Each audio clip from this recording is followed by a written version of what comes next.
죄송해요. 제가 어떻게든 고쳐드릴게요.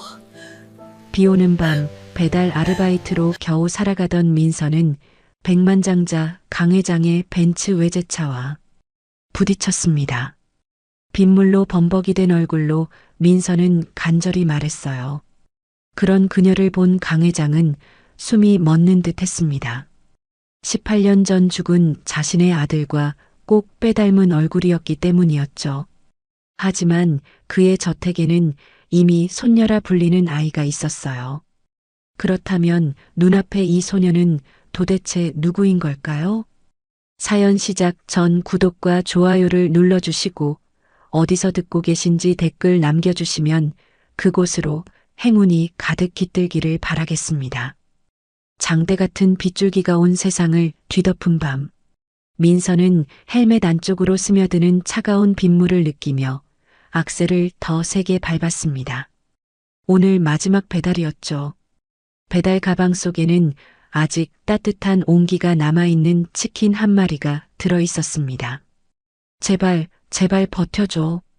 민서는 덜덜 떨리는 스쿠터 핸들을 꽉 쥐며 혼잣말을 했어요. 낡은 브레이크에서는 쇳소리가 났고 빗길에 미끄러질 뻔한 게 한두 번이 아니었습니다. 하지만 멈출 수는 없었어요. 내일이 할머니 병원비 납부 마감일이었거든요. 이 배달을 끝내면 받을 수 있는 5,000원이 절실했습니다. 민서의 헬멧 안쪽 유리창에는 입김이 하얗게 서렸어요. 그녀는 손등으로 재빨리 닦아내며 앞을 주시했습니다. 병원 근처 로터리가 보이기 시작했죠. 조금만 더 가면 오늘의 고된 일과가 끝날 터였습니다. 한편 같은 시각 강일성 회장은 검은색 세단 뒷좌석에 깊숙이 몸을 묻고 있었습니다. 그의 오른손에는 낡은 사진 한 장이 떨리고 있었어요. 사진 속에는 행복하게 웃고 있는 젊은 부부가 있었습니다. 18년 전 오늘 교통사고로 세상을 떠난 그의 아들과 며느리였죠. 회장님, 오늘도 그 병원으로 가시겠습니까? 운전석의 비서가 조심스럽게 물었습니다. 일성은 대답 대신 고개를 천천히 끄덕였어요. 그의 눈가에는 깊은 주름이 패여 있었고 한때 날카롭던 눈빛은 이제 텅 비어 있었습니다. 매년 이맘때면 그는 아들 부부가 숨을 거둔 병원 주변을 맴돌았습니다. 왜 그러는지 자신도 설명할 수 없었어요. 그저 발길이 그리로 향했고 마음이 그곳에 머물렀습니다. 비서는 이미 길을 외우고 있었죠. 묻지 않아도 병원으로 향하는 길로 핸들을 돌렸습니다.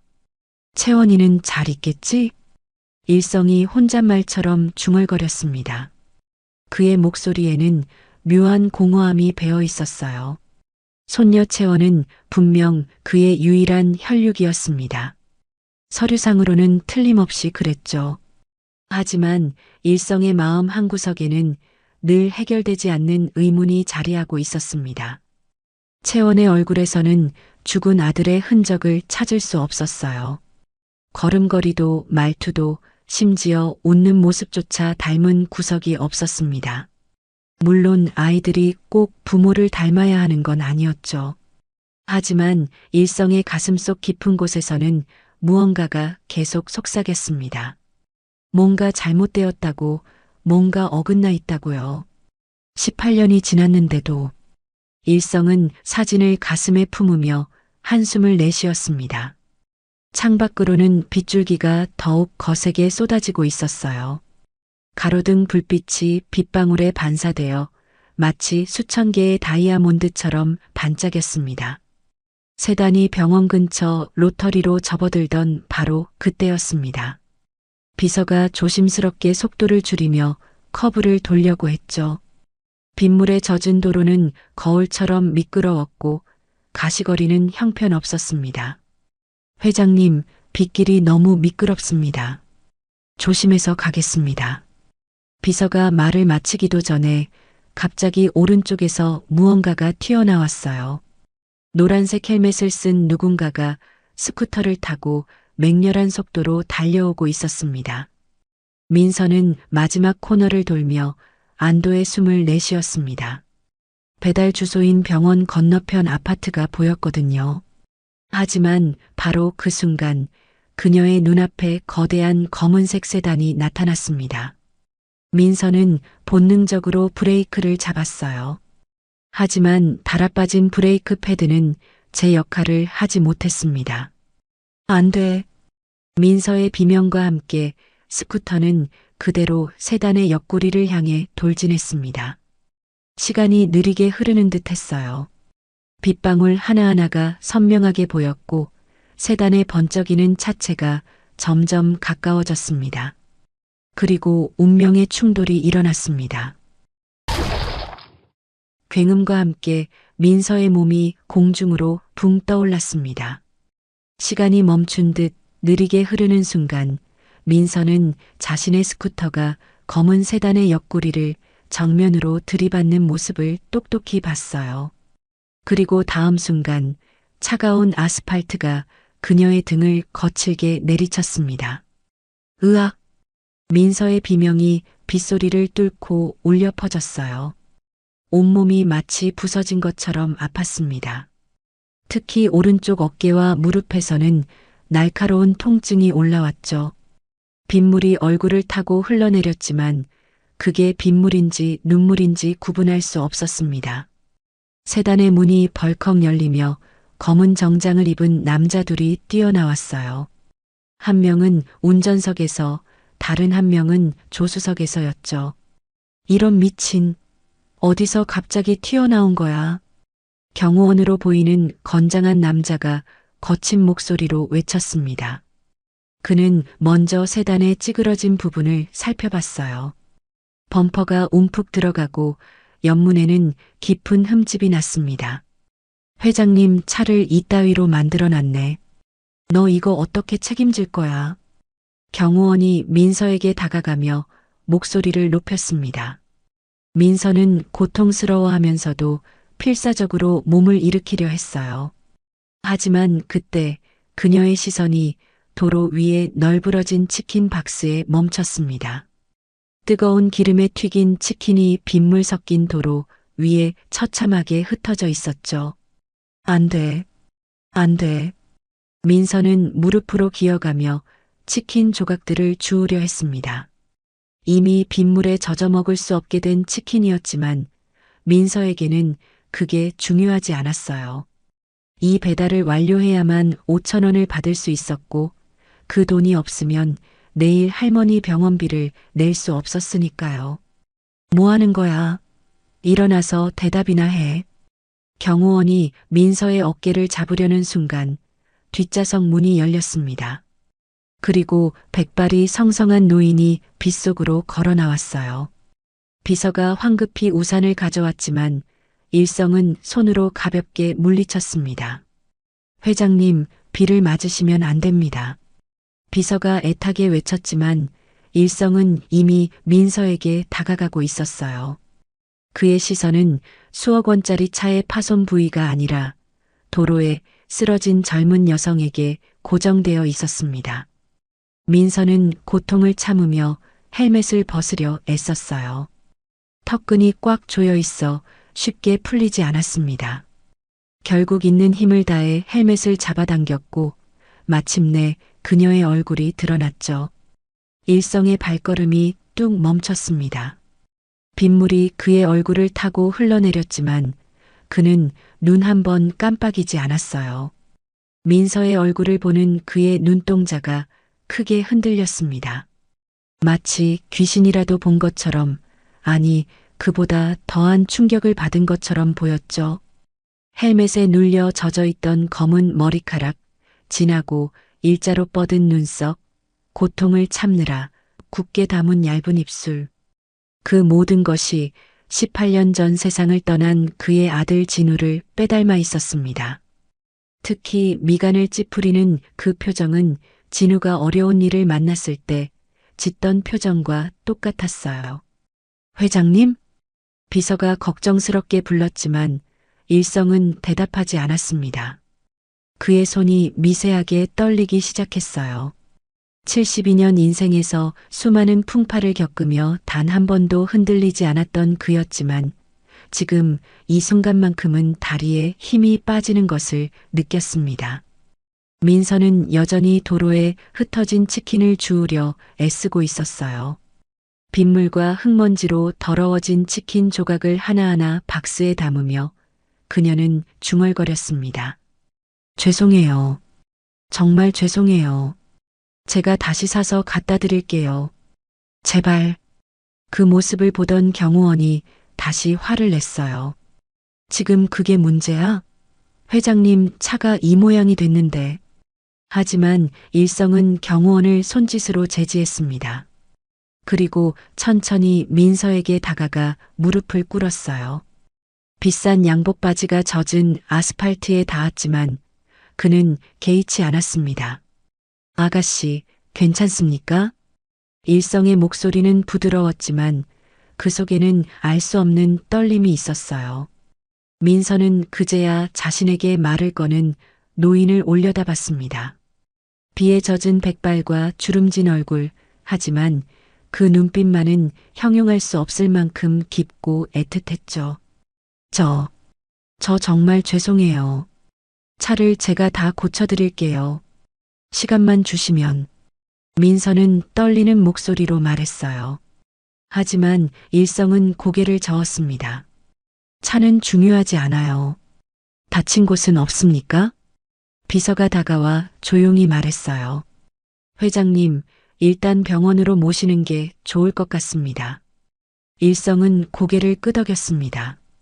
그는 민서를 도와 일으켜 세우려 했지만 민서는 여전히 스쿠터를 일으키려 애썼어요. 핸들은 삐뚤어졌고 앞바퀴는 제대로 돌아가지 않았습니다. 무엇보다 엔진에서는 이상한 소리가 났죠. 이것도 고쳐야 해요. 내일도 일해야 하는데. 민서의 목소리에는 절망이 묻어났습니다. 이 스쿠터가 없으면 배달 일을 할 수 없고 배달을 못하면 할머니 병원비를 낼 수 없었으니까요. 일성은 민서의 그런 모습을 가만히 지켜봤어요.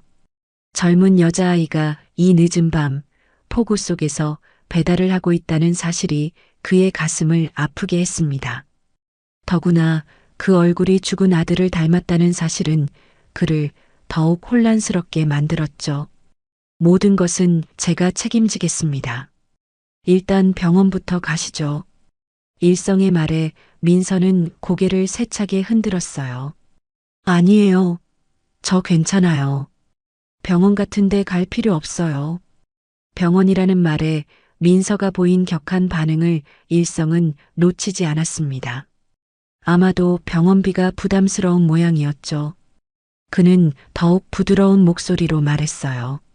병원비는 제가 내겠습니다. 아가씨가 다친 것도 확인해야 하고 보험 처리를 위해서라도 진단서가 필요해요. 민서는 여전히 망설였지만 일어서려다 다시 주저앉았습니다. 오른쪽 다리에 힘이 들어가지 않았어요. 결국 비서와 경호원이 민서를 부축해 세단 뒷좌석에 태웠습니다. 일성은 비서에게 말했어요. 당장 병원으로 가게. 네, 회장님. 차가 출발하자 일성은 다시 민서를 돌아봤습니다. 젖은 머리카락이 볼에 달라붙은 그녀의 옆모습마저도 진우를 닮아 있었어요. 일성은 가슴이 먹먹해지는 것을 느꼈습니다. 그때 민서가 작은 목소리로 물었어요. 혹시 제 배달 가방 가져오셨나요? 비서가 대답했습니다. 네, 트렁크에 넣어뒀습니다.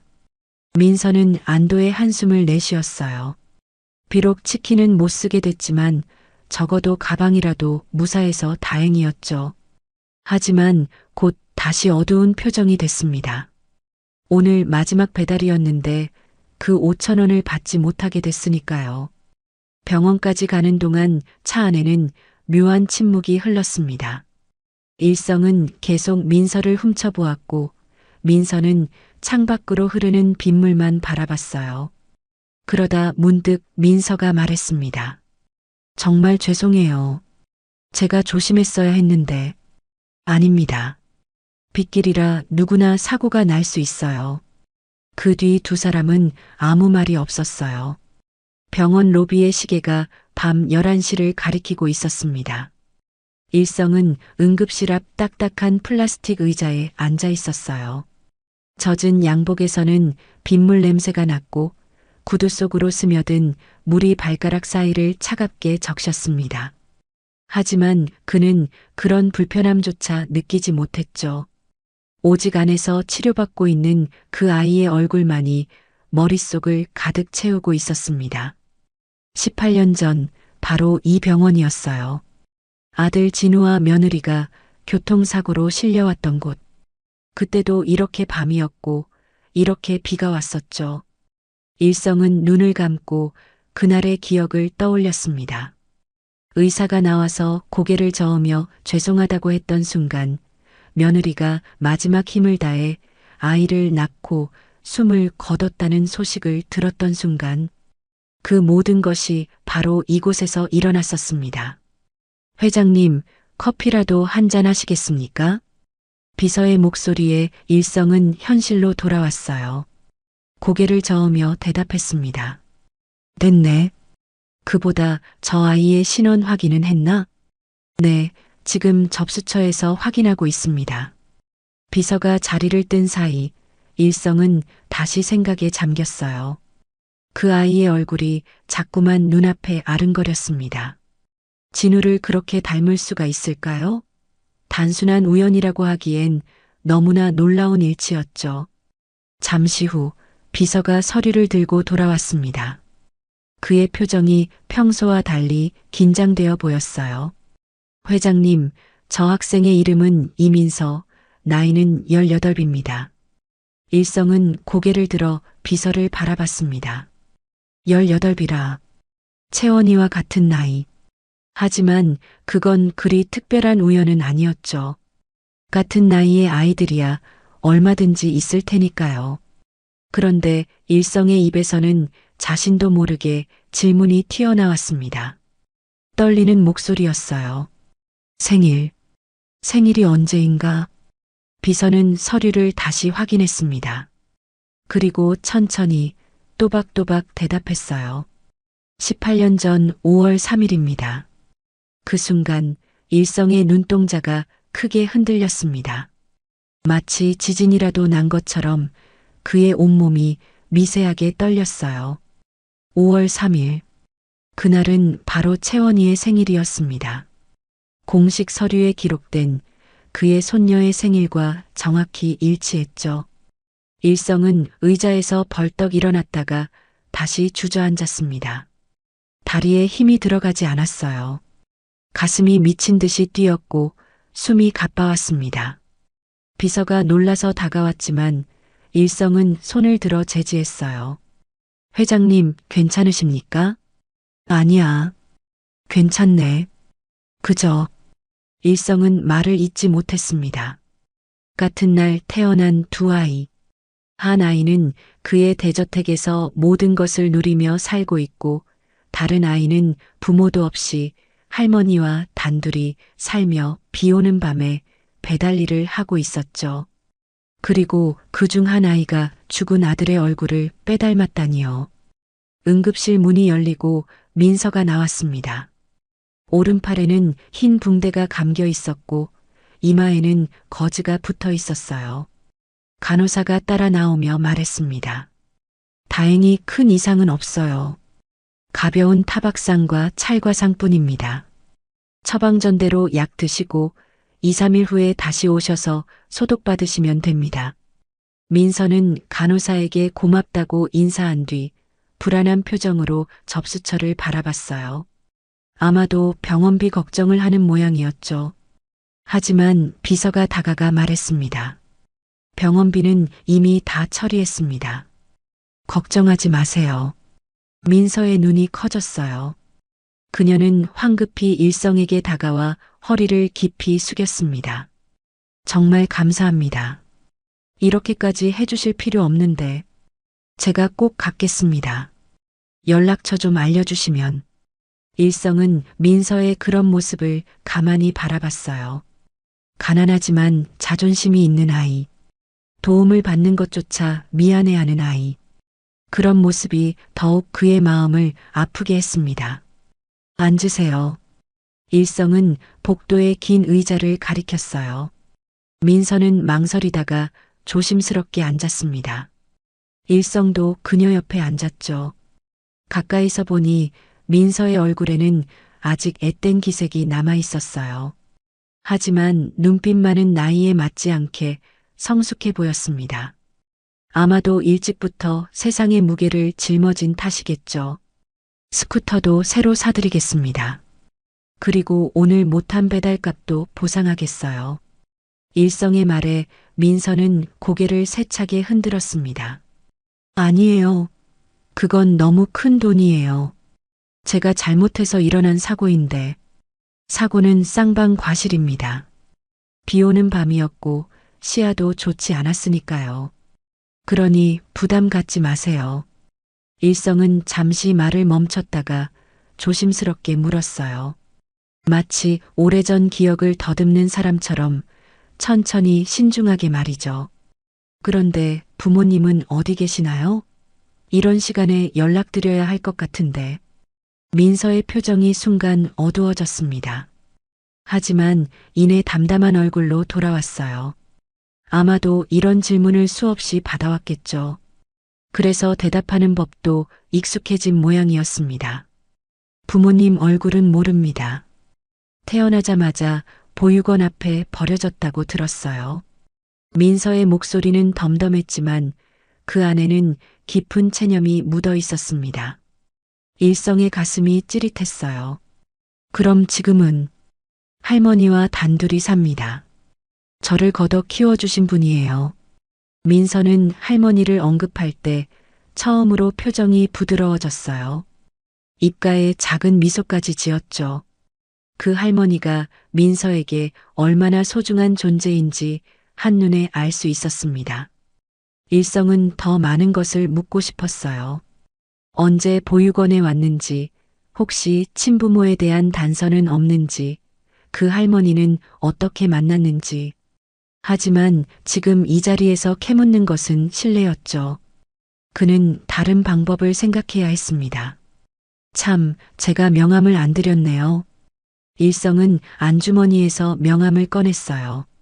거기에는 KR그룹 회장 강일성이라고 적혀 있었습니다. 민서가 명함을 받아들고는 눈이 휘둥그레졌어요. KR그룹이요? 그 유명한. 네, 맞습니다. 혹시 무슨 일이 있으면 언제든 연락하세요. 오늘 일에 대한 보상은 비서가 처리할 겁니다. 일성은 비서에게 눈짓했어요. 비서는 미리 준비해둔 현금 봉투를 꺼냈습니다. 꽤 두툼한 봉투였죠. 이건 너무 많아요. 민서가 봉투를 보고 손사래를 쳤지만 일성은 단호했습니다. 치료비와 스쿠터가, 그리고 오늘 못한 배달값입니다. 그리고 일성은 잠시 망설였어요. 그리고는 마음속 깊은 곳에서 올라오는 말을 꺼냈습니다. 할머니께도 안부 전해주세요. 손녀를 이렇게 바르게 키우셨으니 참 훌륭한 분이신 것 같습니다. 민서의 눈가가 촉촉해졌어요. 할머니를 언급하니 갑자기 감정이 북받쳐 오른 모양이었습니다. 감사합니다. 할머니께서 들으시면 정말 기뻐하실 거예요. 일성은 민서가 조심스럽게 봉투를 받는 것을 지켜봤습니다. 그 돈이 얼마나 절실한지 눈빛에서 읽을 수 있었어요. 하지만 동시에 자존심 때문에 선뜻 받기 어려워하는 것도 보였죠. 그럼 저는 이만. 민서가 일어서려 하자 일성도 따라 일어났습니다. 집까지 모셔다 드리겠습니다. 이 시간에 혼자 가기엔 위험하니까요. 아니에요. 정말 괜찮습니다. 이미 너무 많은 도움을 받았는데. 하지만 일성은 이미 결정한 듯 했어요. 비서에게 차를 가져오라고 지시했죠. 민서는 더 이상 거절하기 어려워 보였습니다. 병원을 나서니 비는 조금 잦아들어 있었어요. 하지만 여전히 바람은 차가웠고 도로는 젖어 있었습니다. 일성은 민서가 얇은 배달 점퍼만 입고 있는 것을 보고 마음이 아팠어요. 차가 도착하고 일행은 다시 차에 올랐습니다. 민서가 주소를 말하자 비서는 내비게이션을 설정했어요.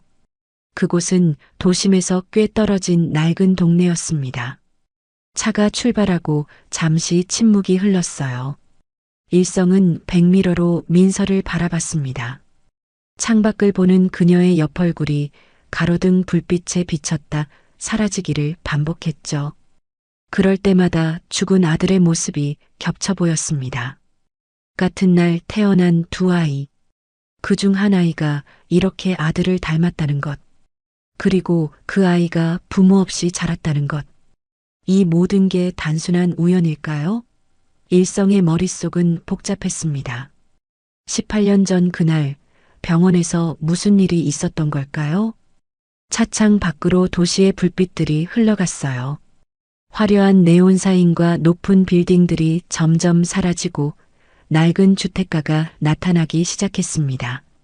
민서가 사는 동네에 가까워질수록 일성의 마음은 더욱 무거워졌죠. 이 아이가 혹시... 하지만 일성은 고개를 저었습니다. 섣부른 추측은 금물이었어요. 먼저 확실한 조사가 필요했습니다. 그는 마음속으로 결심했죠. 반드시 진실을 밝혀내겠다고. 만약 이 아이가 정말로 그렇다면 18년 동안 자신이 놓치고 있던 것을 되찾아야 한다고 말이에요. 민서를 집까지 데려다주고 돌아오는 차 안, 일성은 한동안 아무 말도 하지 않았습니다. 비서는 백미러로 회장의 표정을 살폈어요. 평소의 온화한 모습은 사라지고 날카로운 눈빛만이 어둠 속에서 번득였습니다. 비서실장에게 연락하게. 일성의 목소리는 얼음장처럼 차가웠어요. 비서는 즉시 전화를 걸었습니다. 지금 당장 비서실 전원을 소집하게. 긴급 업무가 있네. 전화를 끊자마자 일성은 다시 입을 열었습니다. 그의 목소리에는 단호함과 급박함이 묻어났어요. 18년 전 5월 3일 그 병원의 모든 신생아 출생 기록을 찾아내게. 그리고 이민서라는 아이의 보육원 입소 기록. 그 아이가 언제 어떻게 그곳에 왔는지 낱낱이 파헤치게. 비서는 메모를 하며 고개를 끄덕였습니다. 하지만 일성의 다음 말에 손이 멈췄어요. 그리고 내 집에 있는 강채원의 출생 기록까지 샅샅이 다시 조사하게. 비서의 눈이 커졌습니다. 채원 아가씨는 회장님의 유일한 손녀였어요. 그런데 왜 갑자기 그녀의 출생 기록을 다시 조사하라는 걸까요? 하지만 비서는 묻지 않았습니다. 회장님의 표정이 그 어떤 질문도 허락하지 않았으니까요. 저택에 도착한 일성은 곧장 서재로 향했습니다. 무거운 참나무 문을 닫고 그는 책상 서랍에서 낡은 사진첩을 꺼냈어요. 거기에는 아들 진우의 사진들이 가득했습니다.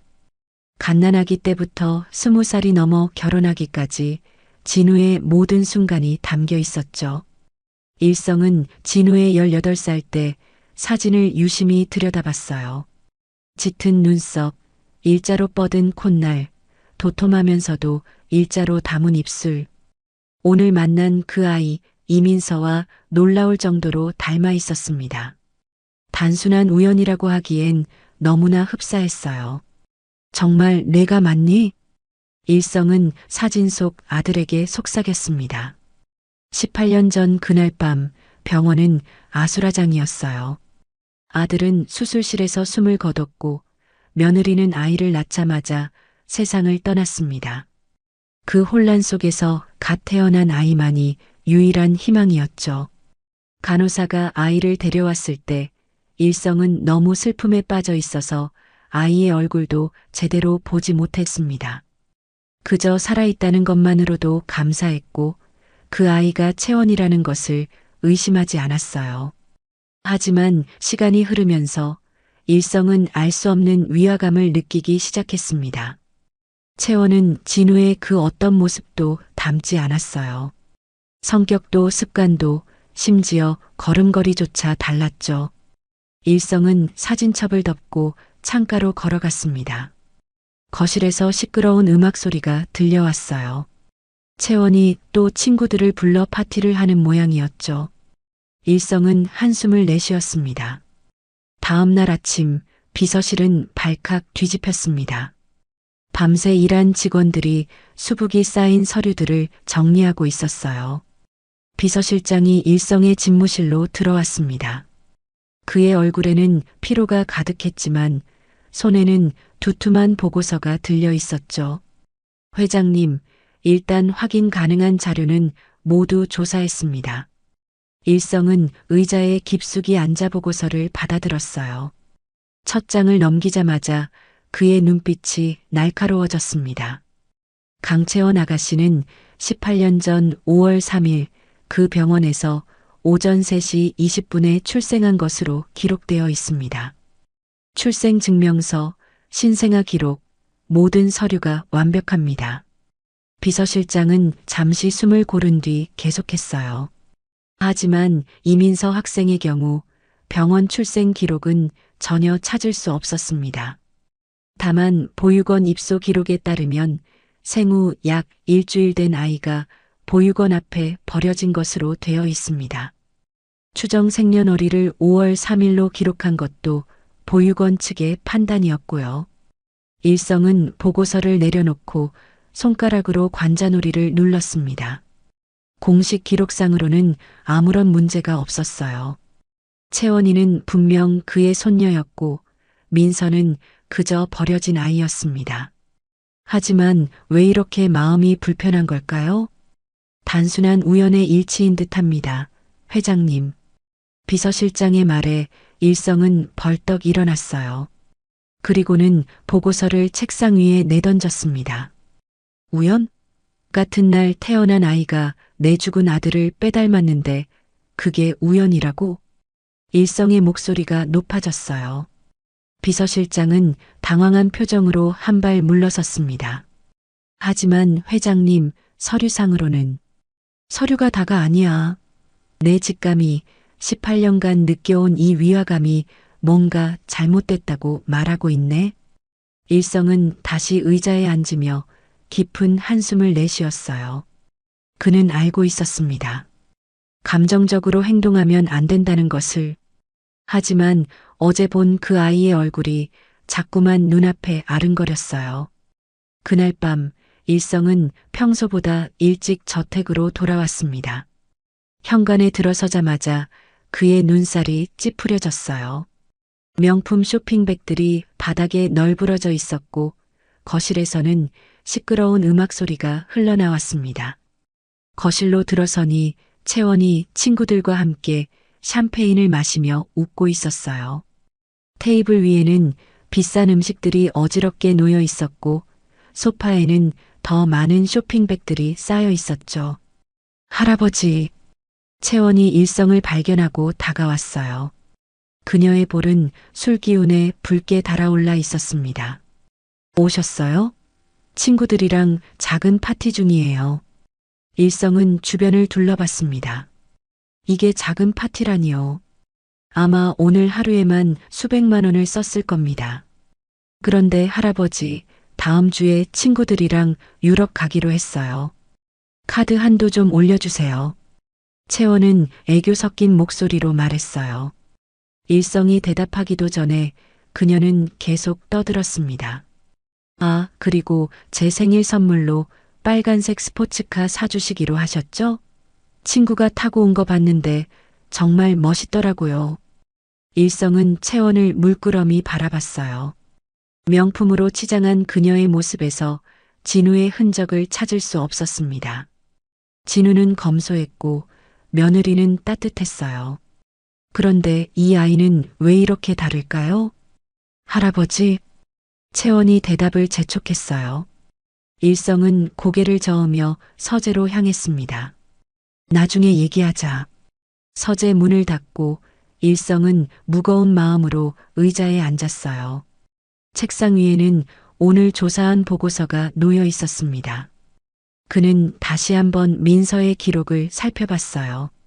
같은 시각 민서는 좁은 옥탑방으로 올라가는 가파른 계단을 천천히 오르고 있었습니다. 팔의 붕대 때문에 한 손으로만 난간을 잡아야 했어요. 문을 열고 들어가니 할머니가 부엌에서 늦은 저녁을 준비하고 있었습니다. 민서야, 왔니? 팔은 좀 어떠니? 할머니의 따뜻한 목소리에 민서는 미소를 지었어요. 네, 할머니. 많이 좋아졌어요. 민서는 가방에서 일성이 준 봉투를 꺼냈습니다.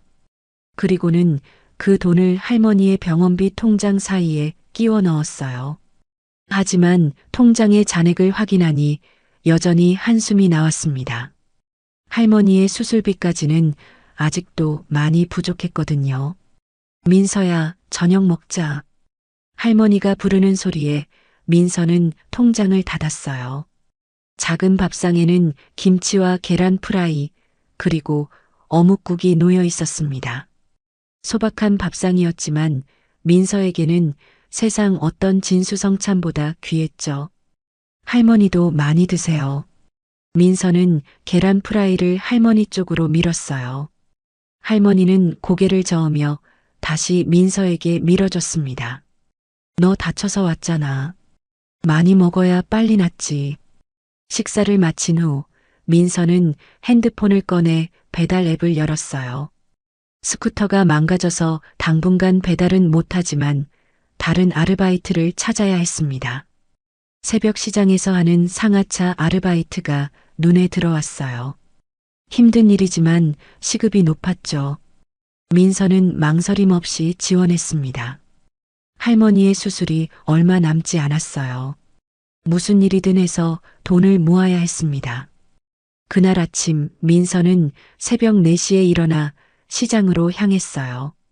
붕대를 감은 팔이 욱신거렸지만 그녀는 이를 악물고 무거운 상자들을 날랐습니다. 같은 시각 채원은 킹사이즈 침대에서 곤히 잠들어 있었죠. 두 소녀의 삶은 그렇게 극명하게 대비되고 있었습니다. 한편 강 회장의 집무실에는 벌써 불이 켜져 있었습니다.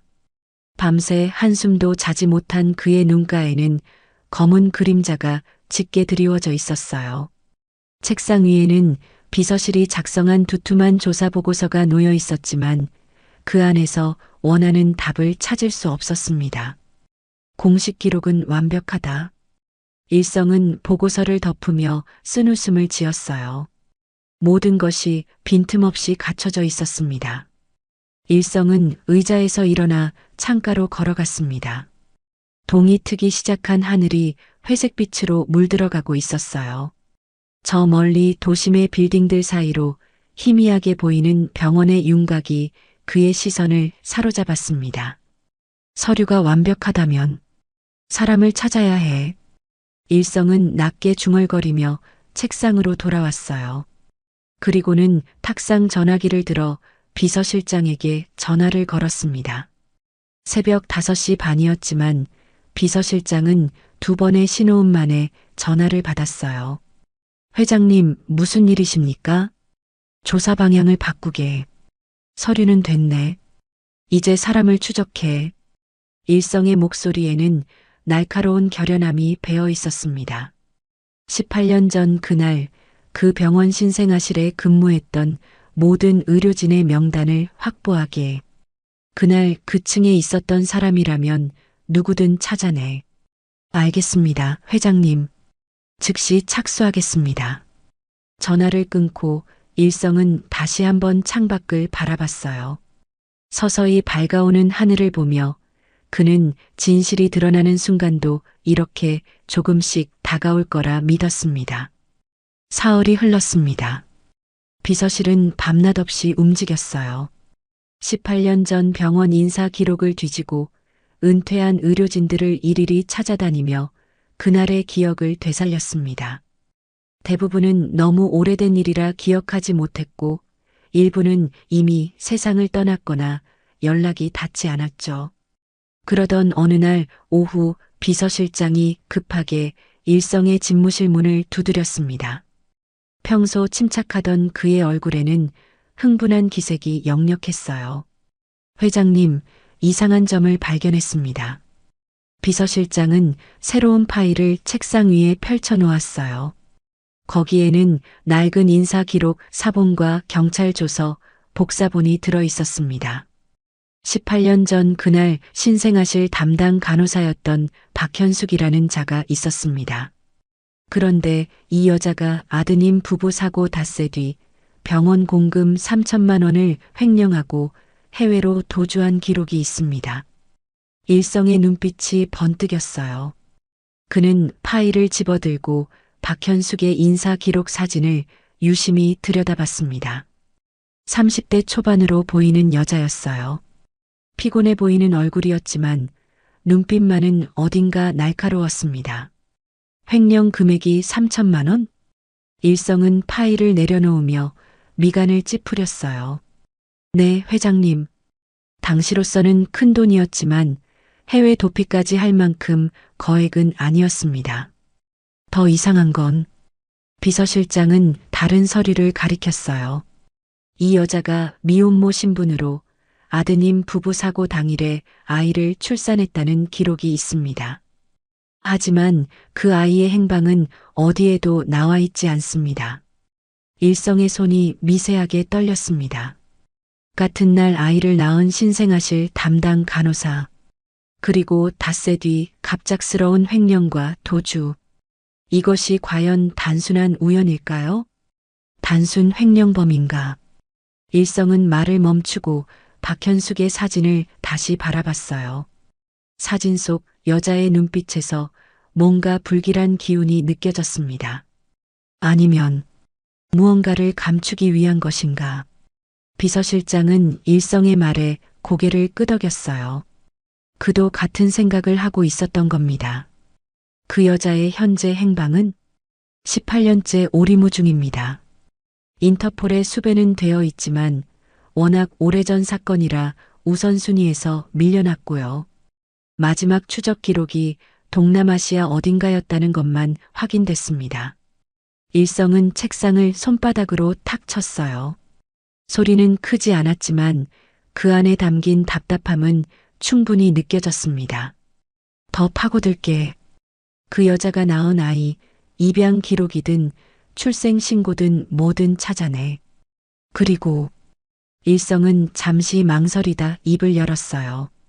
채원이의 혈액형, 발 크기, 태어났을 때의 몸무게까지 다시 확인하게. 병원 기록과 우리 집 기록을 대조해봐. 사소한 것이라도 놓치지 말고. 알겠습니다, 회장님. 비서실장이 나가려는 순간 일성이 다시 불렀어요. 잠깐, 그리고 일성은 말을 이으려다 입을 다물었습니다. 그의 머릿속에는 민서의 얼굴이 떠올랐어요. 진우를 빼닮은 그 눈썹, 고통을 참으며 굳게 다물었던 입술, 그리고 가난하지만 당당했던 모습. 아니야. 일단 그것부터 확인해. 비서실장이 나간 뒤 일성은 다시 혼자 남았습니다. 만약 박현숙이 정말 아이들을 바꿔치기 했다면 그 증거는 공식 서류가 아니라 다른 곳에 있을 겁니다.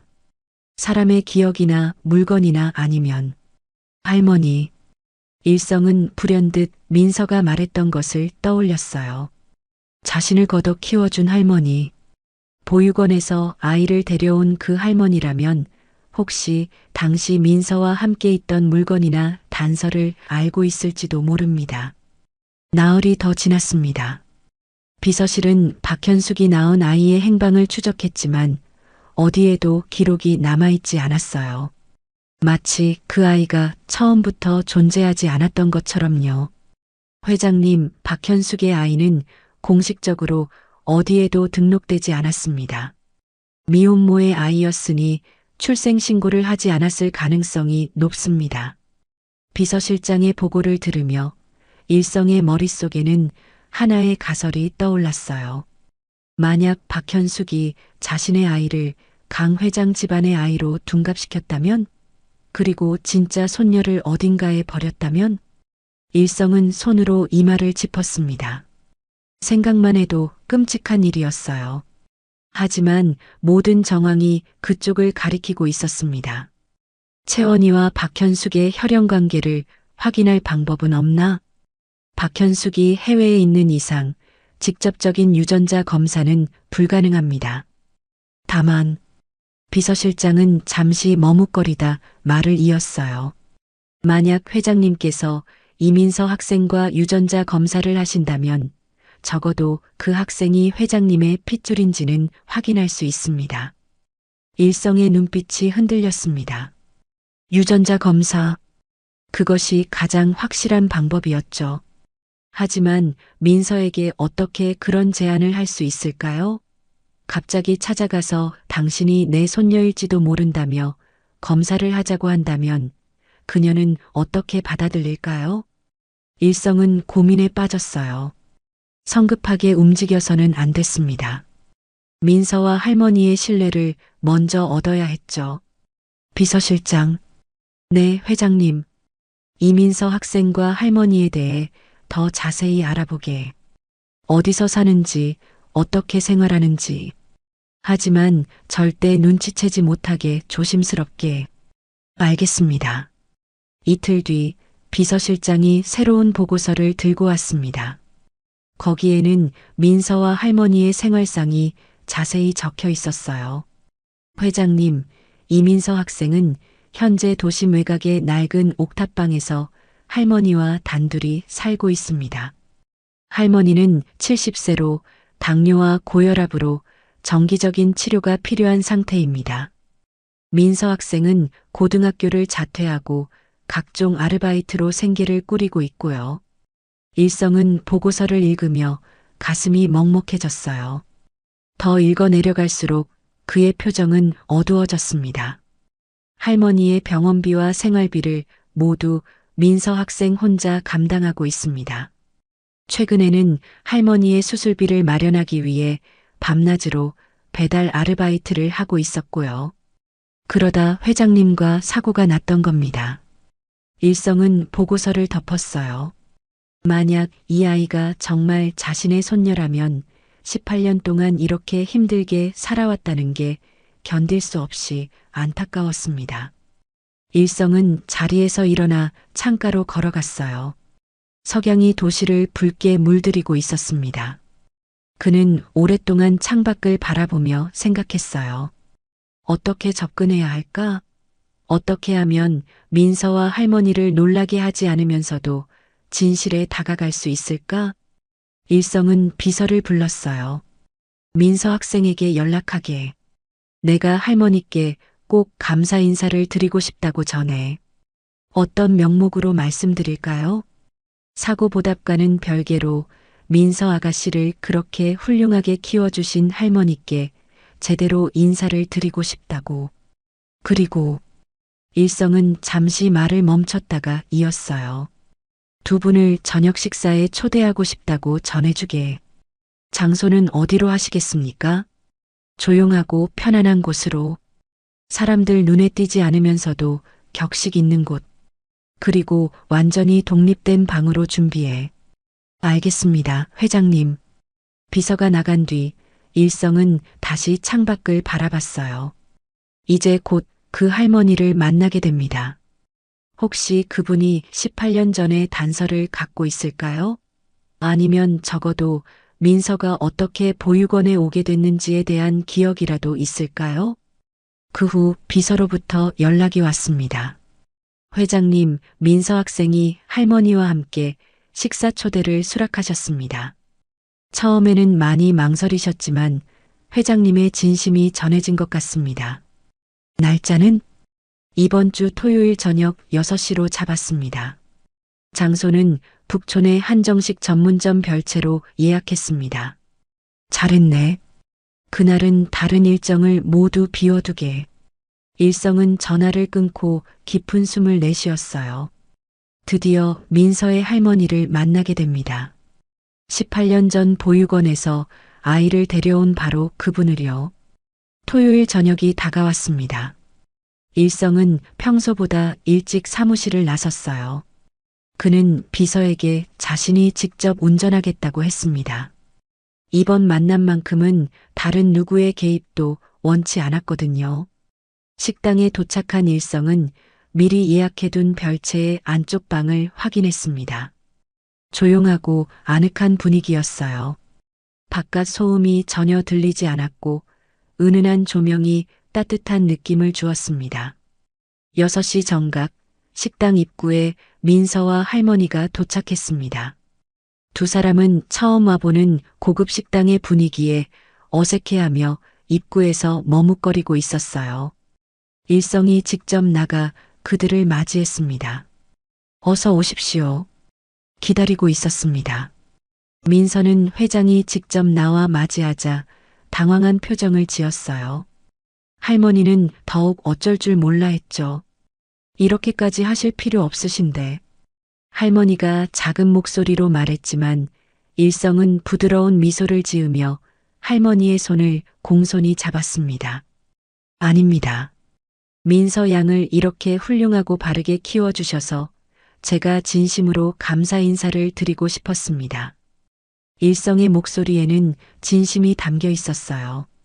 할머니는 그 따뜻한 말에 눈시울이 붉어졌습니다. 이리 오십시오. 제가 정성스럽게 준비한 자리입니다. 일성은 두 사람을 별채의 안쪽 방으로 안내했어요. 방문이 닫히고 세 사람만의 조용한 시간이 시작됐습니다. 정성스럽게 차려진 상 위로 계절의 맛을 담은 요리들이 하나둘 올라오기 시작했어요. 일성은 민서와 할머니가 편안해질 때까지 기다렸습니다. 식사가 시작되었고 세 사람 사이에는 조심스러운 대화가 오갔습니다. 일성은 할머니와 민서의 이야기에 귀를 기울였어요. 그들의 삶, 그들의 고생, 그들의 사랑에 대해 듣고 싶었습니다. 그리고 적절한 순간이 오면 18년 전 그날에 대해 물어볼 작정이었습니다. 최고급 한정식 식당의 가장 조용한 방에서 세 사람의 운명이 얽히기 시작했습니다. 할머니는 민서가 어릴 적 얼마나 말썽꾸러기였는지 이야기했고 민서는 부끄러운 듯 볼을 붉혔죠. 이 아이가 5살 때였나? 제가 목욕탕에 가 있는 사이에 혼자서 라면을 끓여 먹겠다고 난리를 쳤어요. 할머니의 목소리에는 웃음기가 묻어났어요. 그런데 물을 너무 적게 넣어서 냄비를 새까맣게 태워버렸죠. 돌아와서 봤더니 이 꼬마가 연기 자욱한 부엌에서 엉엉 울고 있더라고요. 민서가 손으로 얼굴을 가렸습니다. 할머니, 그 얘기는 제발. 괜찮아요. 그런데 그날 이 아이가 뭐라고 했는지 아세요? 미안하다는 말보다 먼저 할머니, 배고파요라고 하더라고요. 할머니는 말하며 웃었지만 그 눈가에는 촉촉한 기운이 맴돌았어요. 어린 손녀를 키우며 겪었을 힘겨운 나날들이 그 짧은 일화 속에 고스란히 담겨 있었습니다. 일성은 그 이야기를 들으며 목이 메는 걸 느꼈어요. 만약 이 아이가 정말 자신의 손녀였다면 저택의 따뜻한 방에서 걱정 없이 자랄 수 있었을 텐데. 배가 고파 라면을 끓이다 냄비를 태우는 일 따위는 겪지 않았을 텐데요. 할머니께서 참 대단하십니다. 일성이 진심을 담아 말했어요. 혼자서 아이를 키우시기가 얼마나 힘드셨겠습니까? 더군다나 경제적으로도 넉넉하지 않으셨을 텐데. 할머니는 고개를 저었습니다. 아닙니다. 힘든 게 아니라 기쁨이었어요. 이 아이가 제 삶의 전부였으니까요. 할머니는 민서의 손을 꽉 잡았어요. 민서도 할머니의 손을 감쌌습니다. 두 사람 사이에는 피보다 진한 사랑이 흐르고 있었어요. 일성은 잠시 침묵했습니다. 이제 본격적으로 물어봐야 할 때였어요. 그는 찻잔을 들어 한 모금 마신 뒤 최대한 자연스럽게 입을 열었습니다. 그런데 할머니, 제가 궁금한 게 있습니다. 네, 말씀하세요. 민서 양을 어떻게 가족으로 맞이하시게 됐는지 여쭤봐도 될까요? 할머니의 표정이 잠시 굳어졌어요. 민서도 할머니를 바라봤습니다. 아마도 민서 자신도 자세한 이야기는 들어본 적이 없는 모양이었죠. 할머니는 한참을 망설이다 천천히 입을 열었습니다. 그녀의 눈빛은 먼 과거를 응시하고 있었어요. 18년 전이었습니다. 일성의 심장이 세차게 뛰기 시작했어요. 18년 전, 바로 그날이었습니다.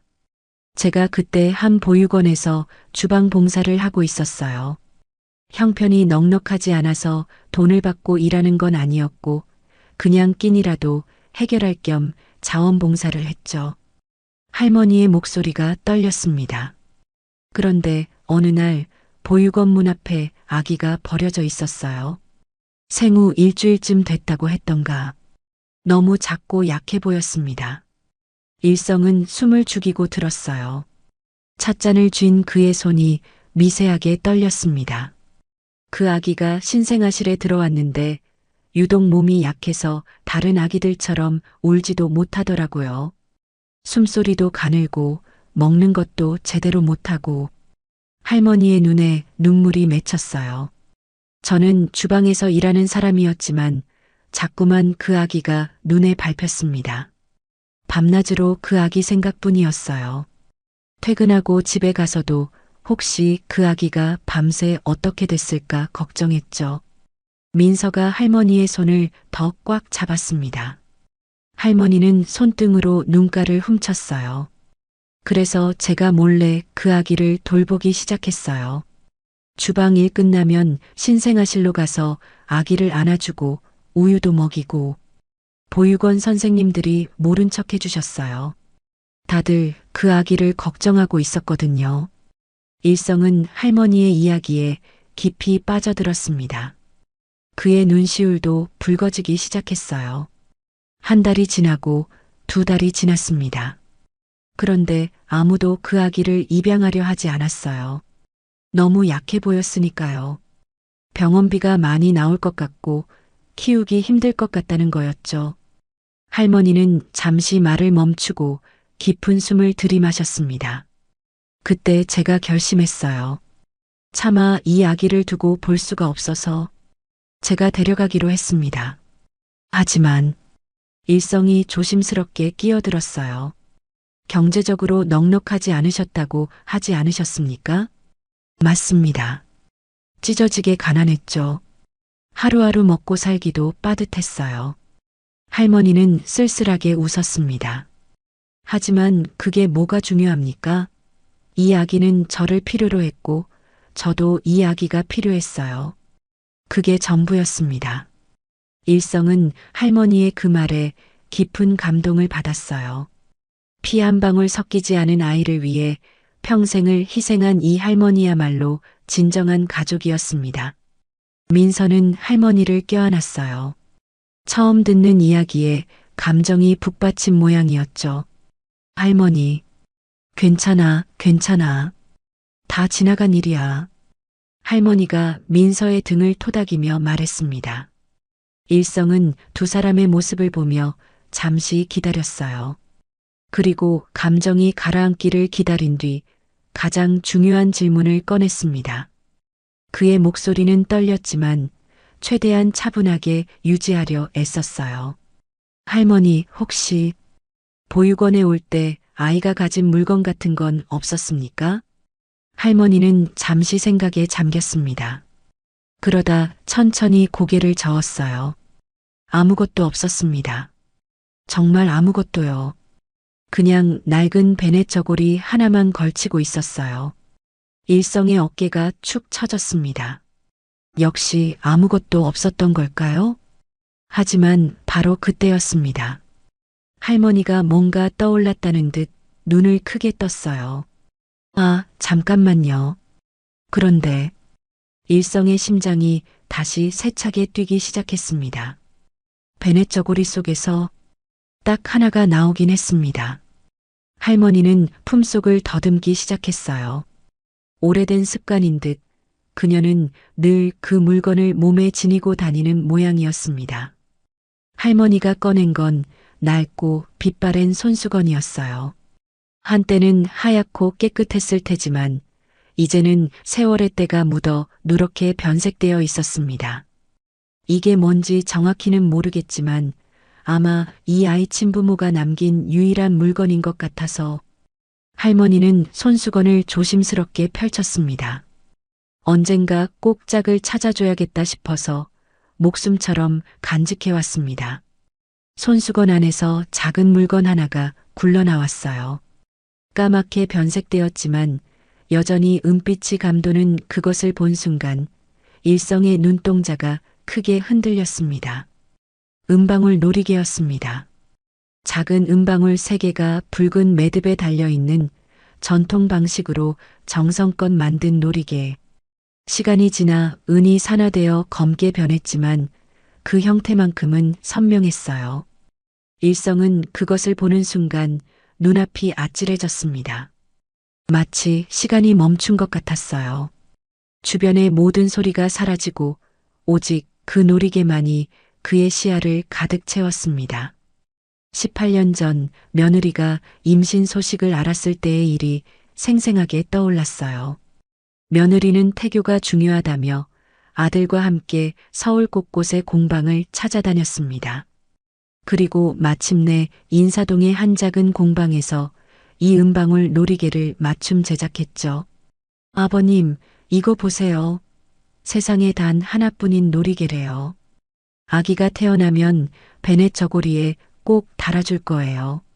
며느리의 행복한 목소리가 귓가에 생생하게 들리는 듯 했습니다. 그때 며느리는 얼마나 기뻐했던가요? 아들과 함께 손을 잡고 놀이개를 보며 웃던 그 모습이 눈에 선했어요. 회장님?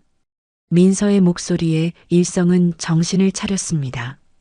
그는 자신도 모르게 손을 뻗어 놀이개를 집어들었어요. 떨리는 손으로 놀이개를 만지작거렸습니다. 이게 일성의 목소리는 갈라져 있었어요.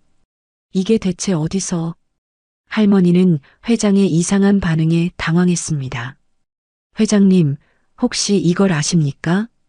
일성은 대답 대신 놀이개를 가슴에 꽉 쥐었어요. 그의 눈에서 눈물이 주르르 흘러내렸습니다. 72년 인생에서 남들 앞에서 눈물을 보인 적이 거의 없었던 그였지만 지금은 참을 수가 없었어요. 회장님? 민서가 놀라서 일어섰습니다. 하지만 일성은 손을 들어 괜찮다는 신용을 했어요. 죄송합니다.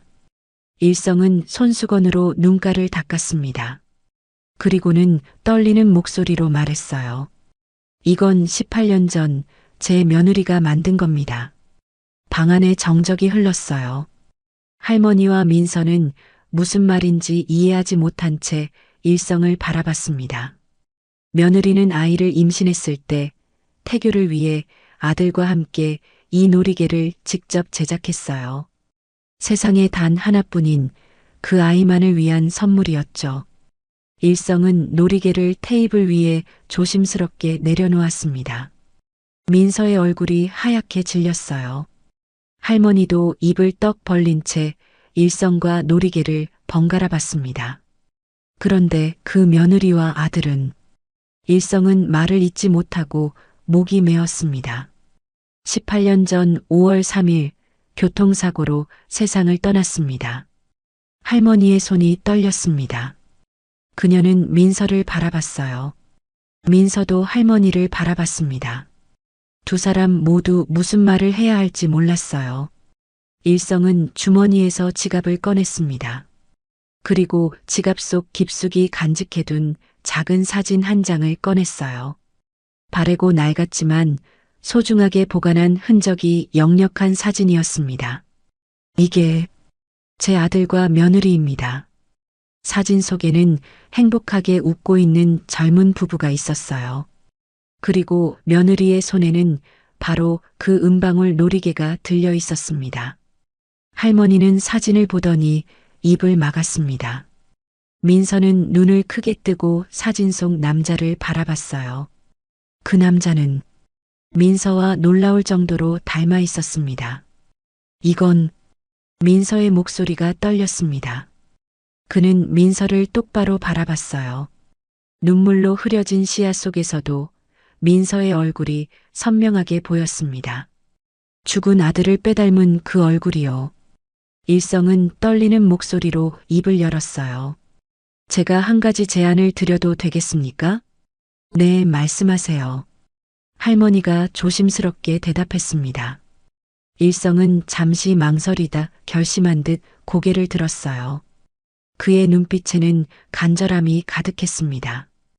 유전자 검사를 해보면 어떻겠습니까? 방 안에 정적이 흘렀어요.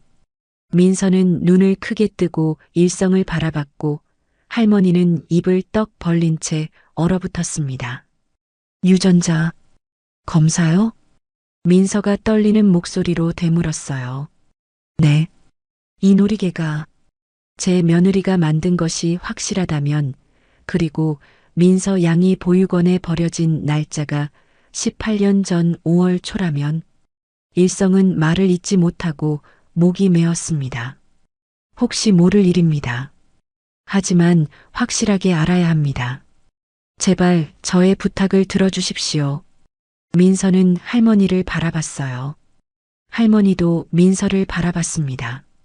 두 사람 모두 무슨 말을 해야 할지 몰랐죠. 할머니가 먼저 입을 열었습니다. 회장님, 정말 이 아이가 회장님의 손녀일지도 모른다고 생각하시는 겁니까? 저도 확신할 수는 없습니다. 하지만 일성은 놀이개를 가리켰어요. 이것만은 확실합니다. 이건 제 며느리가 직접 만든 세상에 단 하나뿐인 물건입니다. 민서는 자신의 손을 내려다봤습니다. 그러다 조용히 고개를 들었어요. 좋습니다. 검사하겠습니다. 민서야. 할머니가 놀라서 민서를 붙잡았지만 민서는 고개를 저었습니다. 할머니, 만약 정말 제 친부모님을 찾을 수 있다면 알고 싶어요. 제가 어디서 왔는지, 누구의 아이인지. 민서의 눈에는 눈물이 맺혀 있었어요. 그녀도 평생 궁금했던 겁니다. 자신을 버린 부모가 누구인지, 왜 버려졌는지요.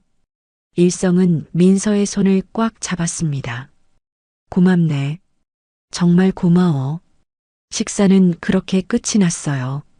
일성은 비서에게 연락해 유전자 검사 키트를 준비하라고 지시했습니다.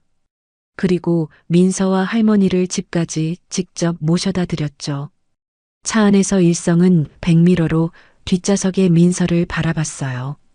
민서는 창밖을 보고 있었지만 그 표정에는 불안과 기대가 뒤섞여 있었습니다. 민서의 집 앞에 도착했을 때 일성이 말했습니다. 검사 결과가 나오면 바로 연락드리겠습니다. 감사합니다, 회장님.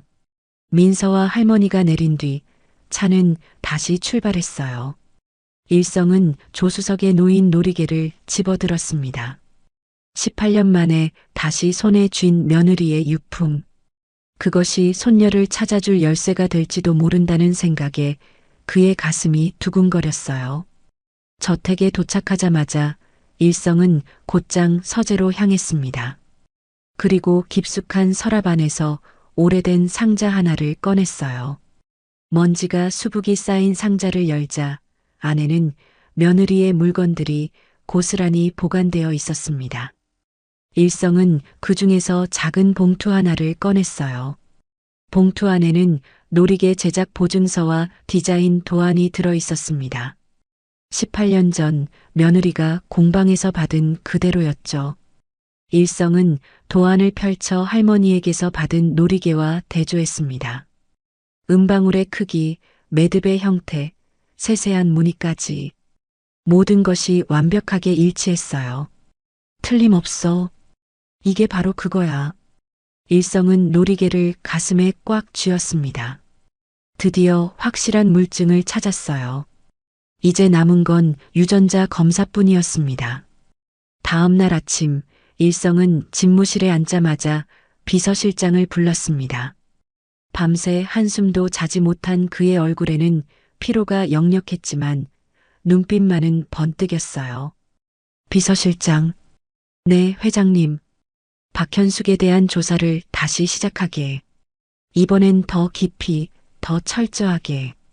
18년 전 그날 병원에서 무슨 일이 있었는지, 그 여자가 정확히 무엇을 했는지 낱낱이 밝혀내. 비서실장은 회장의 단호한 목소리에 긴장했습니다. 어디까지 조사하면 되겠습니까? 제한 없네. 돈도 시간도 인력도 필요한 건 다 쓰게. 하지만 일주일 안에 결과를 가져와. 알겠습니다. 비서실장이 나간 뒤 일성은 창밖을 바라봤어요. 유전자 검사 결과가 나오기까지는 사나흘이 걸릴 예정이었습니다. 그 전까지 박현숙에 대한 모든 것을 파헤쳐야 했어요. 비서실은 다시 한번 총동원됐습니다. 이번에는 18년 전 그 병원에서 일했던 모든 사람을 찾아 직접 인터뷰했어요. 은퇴한 의사, 간호사, 심지어 당시 청소부까지 모두 만났습니다. 어느 날 오후 비서실장이 급하게 일성의 집무실로 달려왔습니다. 그의 손에는 두툼한 보고서가 들려 있었어요. 회장님 찾았습니다. 일성은 의자에서 벌떡 일어났습니다. 무엇을 찾았나? 당시 신생아실에서 일했던 조무사를 찾았습니다. 그 사람이 박현숙에 대해 결정적인 증언을 했습니다. 비서실장은 보고서를 펼쳤어요. 박현숙은 18년 전 5월 3일 회장님 아드님 부부와 같은 날 먼저 출산했습니다. 미혼모 신분이었고 경제적으로 극도로 궁핍한 상태였다고 합니다. 계속하게 그날 밤 아드님 부부가 교통사고로 실려왔을 때 병원 전체가 아수라장이었다고 합니다. 응급실과 수술실은 물론 신생아실까지 혼란스러웠죠. 일성은 주먹을 꽉 쥐었어요. 그날 밤의 기억이 생생하게 떠올랐습니다. 그런데 바로 그날 밤 조무사가 이상한 걸 목격했다고 합니다. 무엇을? 박현숙이 신생아실에서 두 아기의 침대를 바꾸는 걸 봤다고 합니다. 당시에는 혼란스러워서 실수인 줄 알았다고 합니다. 하지만 지금 생각해보니 비서실장은 말을 멈추고 일성을 바라봤어요. 식별띠까지 바꾼 것 같다고 합니다. 일성의 얼굴이 하얗게 질렸습니다. 확실한가? 네. 조무사는 당시 이상하다고 생각했지만 박현숙이 선배 간호사였고 자신은 신입이라 감히 말을 못했다고 합니다. 그리고 며칠 뒤 박현숙이 횡령 사건으로 도주하는 바람에 그 일을 까맣게 잊고 있었다고 합니다. 일성은 책상을 주먹으로 쾅 내리쳤어요. 그 소리가 집무실에 울려 퍼졌습니다. 그 여자가 감히. 일성은 의자에 주저앉았어요. 모든 퍼즐 조각이 맞춰지는 순간이었습니다. 바로 그때 집무실 전화가 울렸습니다. 비서가 전화를 받더니 일성에게 말했어요. 회장님, 유전자 검사 결과가 나왔다고 합니다. 일성은 떨리는 손으로 전화를 받았습니다. 여보세요. 회장님, 검사 결과를 알려드립니다. 검사기관 담당자의 목소리가 들렸어요. 강일성 회장님과 이민서 학생의 유전자 검사 결과 친조부와 손녀 관계 확률이 99.9%입니다. 의학적으로 확실한 혈연 관계라고 판단됩니다. 일성은 전화기를 쥔 채 얼어붙었어요. 18년간 의심했던 것이 사실로 드러난 순간이었습니다. 감사합니다. 일성은 전화를 끊고 비서실장을 바라봤어요. 민서 양에게 연락하게. 오늘 저녁 집무실로 부르게. 그날 저녁 7시 민서가 집무실에 도착했습니다. 그녀는 불안한 표정으로 문을 열고 들어왔어요. 일성은 책상 앞에 서서 민서를 맞이했습니다. 앉게, 민서 양. 민서는 조심스럽게 의자에 앉았어요. 그녀의 손이 떨리고 있었습니다. 일성은 책상 위에 차례로 서류들을 올려놓기 시작했어요. 먼저 유전자 검사 결과지, 그 다음 은방울 놀이개와 제작 보증서, 마지막으로 박현숙의 범행 조사 보고서였습니다. 민서 양, 아니, 일성은 떨리는 목소리로 말했습니다. 내가 내 할아버지다. 민서의 눈에서 눈물이 주르르 흘러내렸어요. 박현숙은 자신의 딸을 우리 집에 남겨두고 내 진짜 손녀인 너를 보육원에 버렸어. 그리고 모든 걸 감추기 위해 횡령 사건을 만들어 해외로 도망쳤지. 민서는 말없이 울었습니다. 일성도 눈물을 참을 수 없었어요. 미안하다. 정말 미안하다. 내가 18년 동안 고생한 걸 생각하면. 일성은 더 이상 말을 잇지 못하고 민서를 꽉 껴안았습니다. 18년 만에 되찾은 손녀. 그 품이 너무나 작고 가늘어서 일성의 가슴이 미어졌어요. 할아버지. 민서가 처음으로 그렇게 불렀습니다. 서툴고 떨리는 목소리였지만 그 한마디에 일성은 18년간의 공허함이 채워지는 걸 느꼈습니다. 두 사람은 한참을 그렇게 안고 울었어요. 밤은 깊어가고 있었지만 그들에게는 새로운 시작이었습니다. 집무실을 나선 민서는 한동안 멍하니 서 있었습니다. 비서가 준비한 차가 저 앞에서 기다리고 있었지만 그녀는 발이 떨어지지 않았어요. 방금 전까지 있었던 일이 꿈만 같았습니다. 자신에게 진짜 할아버지가 있다는 것, 친부모가 있었다는 것, 그들이 자신을 사랑했다는 것, 모든 게 너무 갑작스럽고 믿기지 않았어요. 민서야. 뒤에서 일성의 목소리가 들렸습니다. 민서는 천천히 돌아봤어요. 일성은 여전히 눈가가 붉었지만 얼굴에는 부드러운 미소가 걸려 있었습니다. 집에 가서 할머니께 말씀드려라. 내일 다시 만나자. 민서는 고개를 끄덕였어요. 그리고는 차를 타고 옥탑방으로 돌아갔습니다. 계단을 오르는 내내 민서는 어떻게 할머니께 말씀드려야 할지 고민했어요. 자신을 18년간 키워준 할머니. 피 한 방울 섞이지 않았지만 진짜 가족보다 더 큰 사랑을 준 그분께 어떻게 말해야 할까요? 문을 열고 들어서자 할머니가 부엌에서 저녁을 준비하고 있었습니다. 민서야 왔니? 검사 결과는 어땠어? 민서는 대답 대신 할머니를 꽉 껴안았어요. 그리고는 한참을 울었습니다. 할머니는 민서의 등을 토닥이며 기다려줬어요. 한참 뒤에야 민서는 떨리는 목소리로 모든 것을 설명했습니다. 할머니는 민서의 이야기를 들으며 조용히 울었습니다. 기쁨의 눈물인지 슬픔의 눈물인지 알 수 없는 복잡한 눈물이었어요.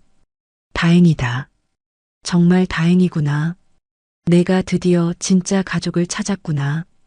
할머니의 목소리에는 안도가 묻어났습니다. 할머니, 하지만 제게는 할머니가. 알아, 너는 내 손녀야. 피가 안 섞였어도 넌 내 손녀고 나는 내 할머니야. 두 사람은 그날 밤 늦도록 이야기를 나눴습니다. 지난 18년의 추억을, 앞으로 펼쳐질 미래를요. 사흘 뒤 민서는 일성을 자신이 살던 옥탑방으로 초대했습니다. 일성은 비서의 만류에도 불구하고 혼자 그곳을 찾아갔어요. 낡은 건물의 가파른 시멘트 계단. 일성은 한 계단 한 계단 천천히 올라갔습니다. 페인트가 벗겨진 벽, 삐걱거리는 난간. 손녀가 18년간 오르내렸을 이 계단을 밟으며 일성의 가슴은 점점 무거워졌어요. 옥탑방 문 앞에 도착했을 때 민서가 문을 열고 나왔습니다. 할아버지, 오셨어요? 그래, 민서야. 일성은 민서가 할아버지라고 부르는 것에 아직도 익숙하지 않았지만 그 호칭이 들릴 때마다 가슴이 따뜻해졌어요. 좁지만 들어오세요. 문을 열고 들어선 일성은 그 자리에 멈춰 섰습니다. 방은 정말 좁았어요. 작은 부엌, 거실과 방이 구분되지 않은 공간, 낡은 가구들. 하지만 그 안은 깨끗하게 정돈되어 있었습니다. 일성의 시선이 벽 한쪽에 붙어 있는 상장들에 멈췄어요. 모범상, 개근상, 효행상. 민서가 학창시절 받은 상들이었습니다. 비록 명문 학교는 아니었지만 민서는 최선을 다해 공부했던 거예요. 민서야, 이건 부끄럽죠? 별것도 아닌데. 민서가 머리를 극적였지만 일성은 고개를 저었습니다. 아니다. 정말 자랑스럽구나. 일성의 시선은 다시 찬장으로 옮겨갔어요. 거기에는 할머니의 약봉지들이 가득 쌓여 있었습니다. 당뇨약, 혈압약, 소화제. 할머니가 얼마나 아프신지 한눈에 알 수 있었죠. 할머니 약값이 많이 들었겠구나. 네. 하지만 괜찮아요. 제가 벌었으니까요. 민서는 태연하게 말했지만 일성은 그 뒤에 숨겨진 고생을 알 수 있었어요. 얼마나 많은 밤을 배달하며 보냈을까요? 얼마나 많은 눈물을 흘렸을까요? 할머니가 부엌에서 차를 내오셨습니다. 회장님, 변변찮은 곳에 와주셔서 감사합니다. 아닙니다. 제가 감사드려야죠. 18년간 우리 손녀를 이렇게 잘 키워주셔서요. 일성은 할머니의 손을 잡았어요. 거칠고 주름진 손이었습니다. 평생 고생한 흔적이 고스란히 남아있는 손이었죠. 할머니, 이제는 제가 모시겠습니다.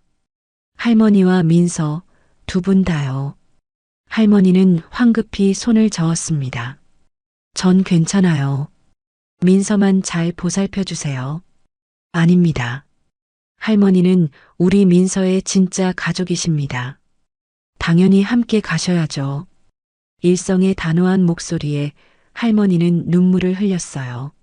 민서도 두 사람의 손을 꼭 잡았습니다. 그날 오후 일성은 민서를 데리고 저택으로 향했습니다. 민서는 차창 밖으로 스쳐 지나가는 거리를 보며 조용히 앉아 있었어요. 점점 화려해지는 거리, 높아지는 건물들. 민서가 살던 세계와는 완전히 다른 곳이었습니다. 저택 앞에 도착했을 때 민서는 입을 떡 벌렸어요. 드넓은 정원, 웅장한 건물. 마치 영화에서나 봤을 법한 곳이었습니다. 여기가 할아버지 집이에요? 그래. 그리고 이제는 내 집이기도 하단다. 일성은 민서의 손을 잡고 현관으로 들어갔어요. 하인들이 일렬로 서서 고개를 숙였습니다. 민서는 어색해하며 일성의 뒤를 따랐죠. 일성은 민서를 3층으로 데려갔습니다. 긴 복도를 지나 가장 안쪽 방 앞에서 멈춰 섰어요. 민서야, 이 방은 18년간 아무도 들어가지 못하게 했던 곳이다. 일성은 열쇠를 꺼내 문을 열었습니다. 문이 열리자 오래된 공기가 흘러나왔어요. 하지만 방 안은 깨끗하게 관리되어 있었습니다. 민서는 조심스럽게 방 안으로 들어갔어요. 방 안에는 젊은 부부의 사진이 벽에 걸려 있었습니다. 행복하게 웃고 있는 두 사람. 민서는 그 사진 앞에서 발걸음을 멈췄어요. 저분들이, 그래, 내 아버지와 어머니시다. 민서는 사진 속 남자를 뚫어져라 바라봤습니다. 사람들이 자신과 닮았다고 했던 그 얼굴. 이제야 그 의미를 알 것 같았어요. 이 사람이 자신의 아버지였다니요. 아버지는 착한 사람이었어. 항상 남을 먼저 생각했지. 일성은 방 안을 천천히 둘러보며 말했어요. 어머니는 따뜻한 사람이었단다. 너를 얼마나 기다렸는지 몰라. 방 한쪽에는 태교를 위해 읽었던 책들이 꽂혀 있었어요. 육아책, 동화책, 음악 CD들. 모두 민서를 위해 준비했던 것들이었습니다. 그리고 구석에는 낡은 기타가 놓여 있었어요. 내 아버지가 쓰던 거란다. 기타를 정말 좋아했지. 너한테도 연주해주고 싶어 했어. 민서는 기타 앞에 무릎을 꿇고 앉았습니다. 그리고 조심스럽게 기타줄을 튕겨봤어요. 18년 만에 울린 소리는 조금 음이 틀렸지만 여전히 아름다웠습니다. 일성은 벽장을 열었어요. 그 안에는 하얀 베넷 저고리가 걸려 있었습니다. 며느리가 직접 만든 민서를 위한 베넷 저고리였죠. 여기 봐라. 일성이 베넷 저고리를 가리켰습니다. 한쪽 어깨 부분에 작은 고리가 달려 있었어요. 여기에 은방울 놀이개를 달 예정이었단다. 하지만 일성은 주머니에서 할머니에게 받은 놀이개를 꺼냈어요. 내가 태어나던 그날의 혼란 속에서 이것은 너와 함께 사라졌지. 18년 동안 이 자리는 비어 있었어.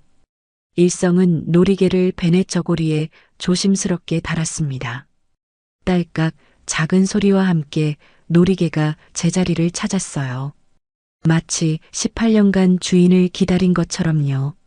민서는 그 모습을 보며 눈물을 참을 수 없었습니다.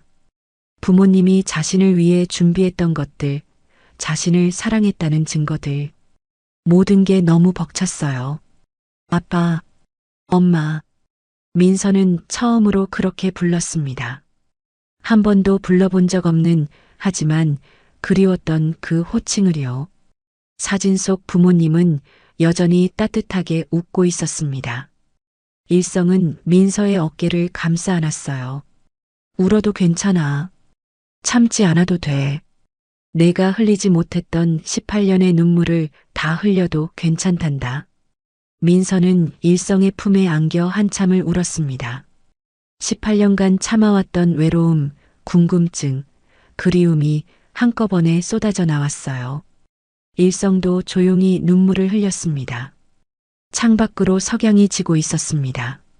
주황빛 햇살이 방 안으로 스며들어 두 사람을 따뜻하게 감쌌어요. 잃어버린 시간은 되돌릴 수 없었지만 적어도 지금부터는 함께할 수 있었습니다. 할아버지, 응? 저, 여기 자주 와도 돼요? 일성은 민서의 머리를 쓰다듬으며 부드럽게 웃었습니다. 자주가 아니라 아예 이사 오는 거야. 너와 할머니 모두. 이제는 이곳이 너희 집이란다. 민서는 고개를 끄덕였어요. 그리고 다시 부모님 사진을 바라봤습니다. 사진 속 두 사람은 딸을 바라보며 여전히 환하게 웃고 있었어요. 그날 저녁 일성과 민서는 오랫동안 그 방에 머물렀습니다. 18년간 멈춰있던 시간이 다시 흐르기 시작한 순간이었어요. 일주일 뒤 일성은 비서에게 지시했습니다. 채원을 저택식당으로 부르게. 그리고 민서도 함께. 알겠습니다, 회장님. 비서는 일성의 단호한 표정을 보며 무슨 일이 벌어질지 짐작할 수 있었어요. 드디어 진실을 밝히는 날이 온 겁니다. 그날 저녁 6시 저택의 가족 식당에는 일성과 민서가 먼저 자리하고 있었습니다. 민서는 긴장한 표정으로 손을 꽉 쥐고 있었어요. 일성은 민서의 어깨를 가볍게 두드리며 말했습니다. 괜찮다. 내가 다 처리할 테니 걱정하지 마라. 잠시 후 식당 문이 열리며 채원이 들어왔습니다. 명품 가방을 든 그녀는 화려한 옷을 입고 있었어요. 하지만 할아버지 옆에 낯선 여자가 앉아 있는 걸 보자 표정이 굳어졌습니다. 할아버지, 무슨 일이세요? 채원은 민서를 힐끗 보며 노골적으로 불쾌한 표정을 지었어요. 잠깐, 저번에 우리 차 박은 애 아니에요? 채원의 목소리에는 비아냥이 섞여 있었습니다. 왜 저런 애가 여기 있는 거예요? 설마 할아버지가 또 불쌍해서 밥이라도 사주시는 건가요? 일성은 대답하지 않았어요. 그는 조용히 책상 서랍에서 서류들을 꺼내 테이블 위에 하나씩 올려놓기 시작했습니다. 채원은 서류들을 보며 점점 불안한 표정이 됐어요. 할아버지, 이게 대체 뭐예요? 앉아라. 일성의 목소리는 차갑고 단호했습니다. 채원은 본능적으로 그 무게를 느끼고 조심스럽게 자리에 앉았어요. 채원아. 일성은 채원을 똑바로 바라봤습니다. 오늘 내가 너한테 할 말은 평생 듣게 될 말 중 가장 충격적인 것일 거다. 할아버지, 무슨... 조용히 듣거라. 일성은 천천히 하지만 또박또박 말하기 시작했어요. 18년 전 그날 밤의 이야기를, 박현숙이라는 간호사가 두 아기를 바꿔치기 한 이야기를, 그리고 채원이 사실은 자신의 핏줄이 아니라는 사실까지요. 채원의 얼굴이 점점 하얗게 질려갔습니다. 거짓말이에요. 채원이 벌떡 일어나며 소리쳤어요. 할아버지가 노망나신 거예요. 그럴 리가 없어요. 채원은 민서를 가리키며 손가락질했습니다. 저 여자가 사기꾼이에요. 꽃뱀이라고요. 할아버지 재산 노리고 접근한 거예요. 채원아. 일성은 여전히 차분했어요. 그는 박현숙의 사진을 테이블 위에 올려놓았습니다. 이 사람을 아느냐? 채원은 사진을 보자 말문이 막혔어요. 본 적은 없지만 어딘가 자신과 닮은 구석이 있는 여자였습니다. 이 사람이 내 친어머니다. 박현숙. 18년 전 너를 낳고 나와 내 손녀를 바꿔치기 한 사람이지. 채원은 고개를 세차게 저었습니다. 아니에요. 제 엄마는 내 엄마는 18년 전에 돌아가셨다. 하지만 그건 내 며느리였어. 너를 낳은 사람은 박현숙이고 그 여자는 지금 해외 도피 중이다. 일성은 유전자 검사 결과지를 채원 앞으로 밀었어요. 이건 나와 민서의 유전자 검사 결과다. 99.9% 일치. 의학적으로 확실한 조손관계지. 채원은 서류를 집어들었다가 바닥에 떨어뜨렸어요. 손이 너무 떨려서 제대로 잡을 수가 없었습니다. 안 돼요. 채원의 목소리가 점점 작아졌습니다. 모든 것이 사실임을 깨닫기 시작한 거예요. 그럼 저는 뭐예요? 채원은 주저앉으며 울음을 터뜨렸습니다. 제가 지금까지 누려왔던 건 다 거짓이었단 말이에요? 일성은 대답하지 않았어요. 침묵 그 자체가 대답이었습니다. 채원은 한참을 울다가 갑자기 전략을 바꿨어요. 그녀는 일성의 바짓가랑이를 붙잡으며 애원하기 시작했습니다. 할아버지, 전 몰랐어요. 전 정말 아무것도 몰랐다고요. 채원의 목소리는 처절했습니다. 제발 저 쫓아내지 마세요. 저한테는 할아버지밖에 없어요. 제가 잘못한 게 뭐예요? 전 그냥 태어났을 뿐인데. 일성은 채원을 내려다봤어요. 그의 눈빛에는 연민이 서려 있었지만 동시에 단호함도 있었습니다. 일어나라, 채원아. 싫어요. 제가 친손녀보다 더 잘할게요. 제발요. 채원은 바닥에 엎드려 울었어요. 하지만 일성은 흔들리지 않았습니다. 채원아, 너도 피해자다. 내 생모의 뒤틀린 욕망에 이용당한 피해자지. 일성은 채원을 일으켜 앉혔어요. 하지만 사실은 변하지 않는다. 내가 18년간 누린 모든 것은 저기 있는 민서의 것이었어. 채원은 민서를 돌아봤습니다. 민서는 아무 말 없이 조용히 앉아 있었어요. 그 모습이 채원을 더 분노하게 만들었습니다. 그럼 저보고 어떡하란 거예요? 다 내놓고 나가란 거예요? 그래. 일성의 대답은 단호했습니다. 이 집에서 그리고 내 재산에서 너는 아무런 권리가 없다. 상속도 재산도 아무것도. 채원은 다시 주저앉았어요. 그녀의 세계가 무너지는 순간이었습니다. 하지만 일성이 다시 입을 열었습니다. 18년간 나는 너를 손녀로 알고 키웠다. 그 시간이 거짓이었다 해도 그 정만큼은 진짜였어. 일성은 비서에게 눈짓했어요. 비서가 새로운 서류를 가져왔습니다. 이건 해외 유학 자금이다. 너를 위한 마지막 배려지. 채원은 서류를 받아들었어요. 거기에는 상당한 액수의 유학 자금과 생활비가 적혀 있었습니다. 이것이 내가 손녀로 알았던 너에게 베푸는 마지막이다. 이제 박현숙의 딸이 아닌 내 진짜 인생을 찾아라. 강채원이 아닌 너 자신으로 살아가거라. 채원은 서류를 꽉 쥐었어요. 분노와 슬픔과 절망이 뒤섞인 표정이었습니다. 감사하단 말은 안 할 거예요. 채원의 목소리는 차가웠습니다. 그리곤 자리에서 일어났어요. 마지막으로 민서를 바라봤습니다. 민서가 입을 열려 했지만 채원은 손을 들어 막았습니다. 됐어요. 더 이상 듣고 싶지 않아요. 채원은 식당을 나가며 뒤도 돌아보지 않았어요. 그녀의 뒷모습은 쓸쓸했습니다. 얼마 후 채원은 짐을 싸서 저택을 떠났습니다. 18년간 살았던 집을 떠나는 그녀의 얼굴에는 눈물이 없었어요. 대신 차갑고 단단한 표정만 있었습니다. 채원이 떠난 뒤 저택은 조용해졌습니다. 일성은 서재에 앉아 창밖을 바라봤어요. 옳은 일을 했지만 마음이 편하지만은 않았습니다. 할아버지, 민서가 서재로 들어왔습니다. 괜찮으세요? 그래, 괜찮다. 일성은 민서를 바라보며 미소를 지었어요. 이제 모든 게 제자리를 찾았으니까. 일성은 민서를 앉히고 새로운 서류들을 꺼냈습니다. 민서야, 이제 회사 지분과 재산을 상속할 절차를 시작해야겠구나. 하지만 민서는 고개를 저었어요. 할아버지, 저 받고 싶지 않아요. 뭐? 일성은 놀란 표정으로 민서를 바라봤습니다.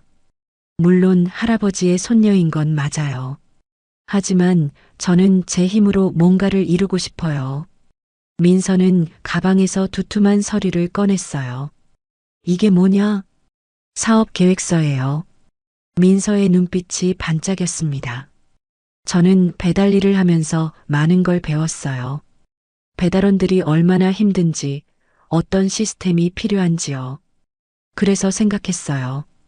제대로 된 배달 플랫폼을 만들어 보면 어떨까 하고요. 일성은 사업 계획서를 펼쳤습니다. 거기에는 배달원 복지, 공정한 수수료, 고객 서비스 개선 방안 등이 빼곡히 적혀 있었어요. 배달원들이 존중받으면서 일할 수 있는 회사를 만들고 싶어요. 그리고 나중에는 요식업까지 확장해서 좋은 음식을 합리적인 가격에 제공하는 거예요. 민서는 열정적으로 설명했습니다. 물론 처음엔 작게 시작할 거예요. 할아버지 돈에 기대지 않고 제 힘으로요. 다만 민서는 조심스럽게 일성을 바라봤어요. 조언과 응원만 해주시면 감사하겠어요. 일성은 사업 계획서를 덮고 민서를 바라봤습니다. 그의 눈가가 촉촉해졌어요. 민서야. 일성은 손녀를 꽉 껴안았습니다. 정말 자랑스럽구나. 내가 진짜 내 손녀가 맞구나. 할아버지. 좋다.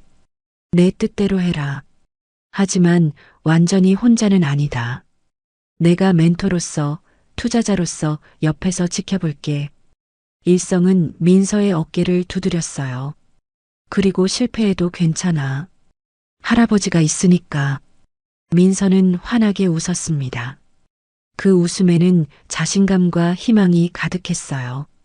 그날 밤 일성은 아들 부부의 방을 다시 찾았습니다. 사진 속 두 사람을 보며 조용히 말했어요. 진우야, 우리 손녀가 정말 훌륭하게 자랐다. 내가 봤으면 얼마나 자랑스러워했을까. 사진 속 아들은 여전히 환하게 웃고 있었습니다. 마치 잘했어요. 아버지라고 말하는 것 같았어요. 일성은 은방울 놀이개가 달린 베네 저고리를 보며 미소 지었습니다. 3년이 흘렀습니다. 강남 한복판의 높은 빌딩 10층 민서 딜리버리 본사 회의실에서 민서는 직원들과 회의를 하고 있었어요. 깔끔한 정장을 입은 그녀의 모습은 3년 전 비 오는 밤 낡은 스쿠터를 몰던 그때와는 완전히 달랐습니다. 배달원분들 복지 개선안은 다음 주부터 시행합니다. 휴게 공간 확충과 보험 혜택 강화, 그리고 우천시 추가 수당까지요. 민서의 목소리는 자신감으로 가득했어요. 직원들은 고개를 끄덕이며 메모했습니다. 그리고 신규 가맹점 오픈 일정도 확정됐죠? 이번 달 안에 10곳을 더 늘릴 겁니다. 회의가 끝나고 민서는 창밖을 바라봤어요. 저 아래 거리에는 민서 딜리버리 로고가 붙은 스쿠터들이 바쁘게 오가고 있었습니다. 3년 만에 회사는 업계의 신화가 되었어요. 혁신적인 배달 시스템, 배달원을 존중하는 문화, 합리적인 수수료. 민서가 직접 배달을 하며 느꼈던 문제점들을 하나하나 개선한 결과였죠. 대표님, 오늘 저녁 약속 잊지 않으셨죠? 비서가 조심스럽게 물었습니다. 물론이죠. 할아버지와 할머니가 기다리고 계시니까요. 민서는 미소를 지으며 가방을 챙겼어요. 저녁 6시 민서는 저택으로 돌아왔습니다. 이제는 자신의 집이 된 그곳. 현관문을 열자 따뜻한 불빛과 함께 할머니의 목소리가 들려왔어요. 민서야, 왔니? 네, 할머니. 민서는 부엌으로 달려갔습니다. 할머니는 저녁 준비를 하고 계셨어요. 예전처럼 좁은 옥탑방이 아니라 넓고 쾌적한 주방에서요. 오늘은 내가 좋아하는 된장찌개 끓였단다. 와, 감사합니다. 거실에서는 일성이 신문을 읽고 있었습니다. 민서를 보자 그는 신문을 내려놓고 환하게 웃었어요. 우리 손녀, 오늘도 고생 많았구나. 아니에요, 할아버지. 재밌었어요. 민서는 할아버지 옆에 앉았습니다. 일성은 손녀의 머리를 쓰다듬으며 물었어요. 회사는 잘 되고 있니? 네, 이번 분기 매출도 목표를 넘었어요. 직원들도 다들 열심히 해주시고요. 그래, 잘했다. 정말 자랑스럽구나. 일성의 목소리에는 자부심이 가득했습니다. 저녁 식사 시간이 되었어요. 넓은 식탁에 민서, 일성, 그리고 할머니가 둘러앉았습니다. 예전에는 상상도 못했던 풍경이었죠. 자, 다들 많이 드세요. 할머니가 음식을 덜어주셨어요. 일성은 할머니가 만든 된장찌개를 한 숟가락 떠서 입에 넣었습니다. 역시 손맛이 다르십니다. 우리 집 요리사가 만든 것보다 훨씬 맛있어요. 호호, 회장님도 참 과찬이십니다. 할머니는 수줍게 웃으셨어요. 두 어른은 3년 동안 서로를 사돈처럼 의지하며 지냈습니다. 일성은 할머니의 병원비를 모두 부담했고 할머니는 일성의 건강을 세심하게 챙겨주셨죠. 할머니, 다음 주 병원 검진 날짜 잊지 않으셨죠? 민서가 물었습니다. 그럼 내가 어떻게 잊겠니? 내가 벌써 3번이나 말해줬잖아. 그래도 혹시 몰라서요. 세 사람은 웃으며 식사를 이어갔어요. 식탁 위에는 따뜻한 음식과 함께 더 따뜻한 대화가 오갔습니다. 일성은 이 순간이 얼마나 소중한지 알고 있었어요. 진짜 가족의 웃음소리. 그것이 그가 평생 갈망했던 행복이었습니다. 식사 중에 거실 TV에서 저녁 뉴스가 흘러나왔어요. 민서가 리모컨으로 소리를 키우려는 순간 한 뉴스가 그들의 시선을 사로잡았습니다. 인터폴 공조를 통해 21년간 해외 도피 중이던 박현숙 씨가 오늘 오전 인천공항을 통해 국내로 송환됐습니다. 화면에는 수갑을 찬 중년 여성이 공항을 나오는 모습이 비쳤어요. 21년의 세월이 그녀를 초라하게 만들어 놓았습니다. 박현숙 씨는 21년 전 병원 공금 횡령 및 신생아 바꿔치기, 아동유기, 사문서 위조 등의 혐의로 기소될 예정입니다. 리포터의 목소리가 이어졌어요. 특히 재벌가 신생아를 자신의 딸과 바꿔치기한 전대미문의 범죄 행각이 뒤늦게 밝혀지면서 사회적 충격을 주고 있습니다. 세 사람은 말없이 화면을 지켜봤습니다.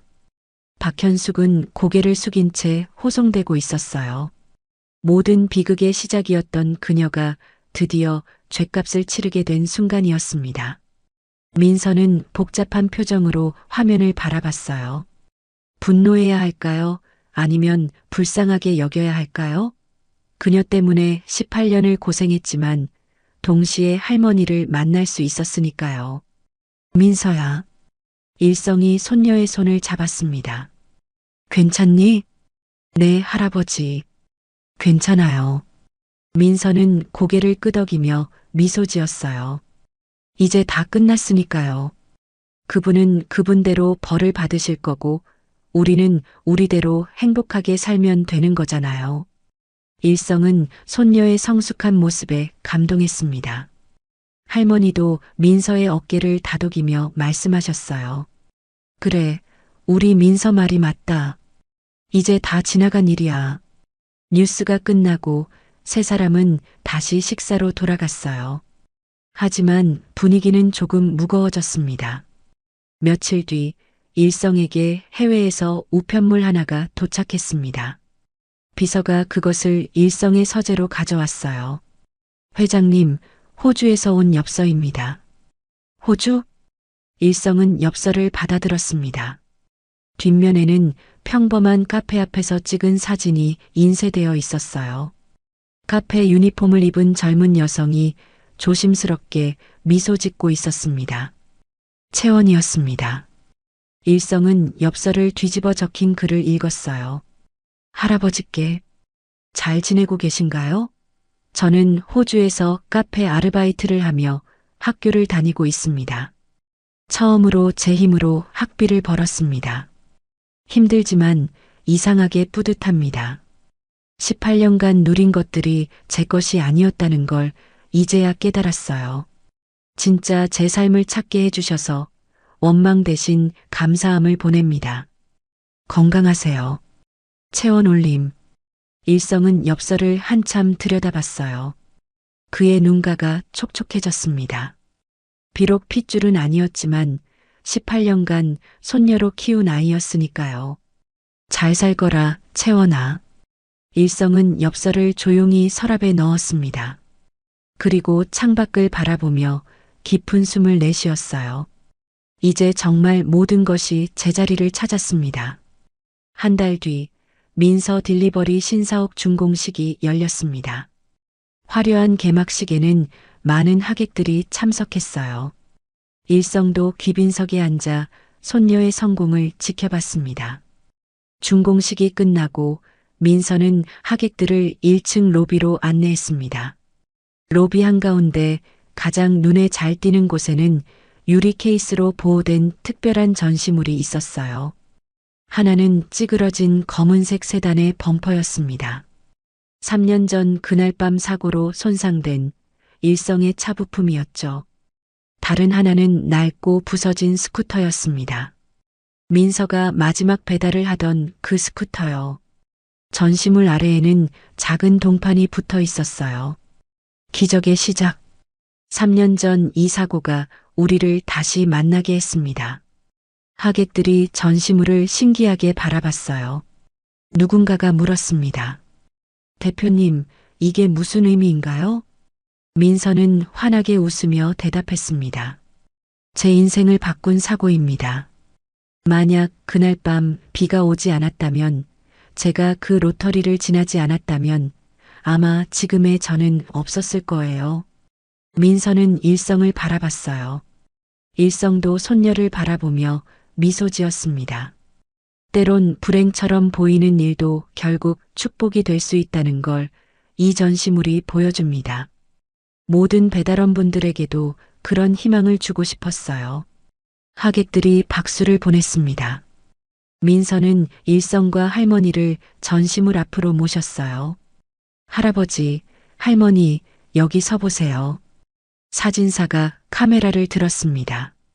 세 사람은 기적의 시작 앞에서 나란히 섰어요. 하나, 둘, 셋. 플래시가 터졌습니다. 그 순간을 포착한 사진 속에서 세 사람은 환하게 웃고 있었어요. 찌그러진 범퍼와 부서진 스쿠터를 배경으로, 하지만 그들의 얼굴에는 행복만이 가득했습니다. 오늘의 이야기가 당신의 마음에 작은 울림을 드렸다면 앞으로도 당신의 나날에 잔잔한 위로가 될 이야기들로 찾아뵐 수 있도록 구독과 좋아요를 눌러주세요. 그리고 사연의 주인공을 위한 따뜻한 말씀도 댓글로 부탁드립니다. 당신의 오늘을 늘 응원합니다. 인생 나날이었습니다.